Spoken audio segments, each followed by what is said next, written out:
मतदारांना नेमकं काय आवाहन करा?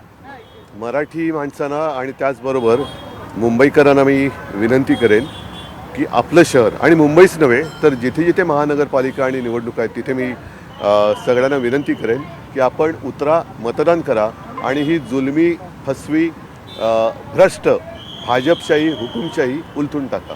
जशी मराठी मतदार आहेत तसे अन्य भाषिक मतदारही हे मुंबईत आहेत, त्यांना काय आवाहन करा? त्यांना पण तेच सांगेन की तुम्ही तुमच्या अनुभवाला जागा. तुमच्या अडीअडचणीच्या काळामध्ये तुम्हाला धावत मदतीला कोण येतं तेव्हा मुख्यमंत्री किंवा कोणी भाजपवाले येत नाहीत. त्याच्यामुळे तुम्ही तुमच्या अनुभवाला जागा आणि मतदान करा. मुख्यमंत्री देवेंद्र फडणवीस असं म्हणतात की ठाकरे बंधू हे पराभवाची स्क्रिप्ट तयार करतात. त्यांना जशी दिल्लीवरनं स्क्रिप्ट येतं तशी ते बोलतात. त्याच्यामुळे बसवलेले आणि पडवलेले ते मुख्यमंत्री आहेत. हे अजूनही महाराष्ट्रात तसा मुख्यमंत्री नाही आहे.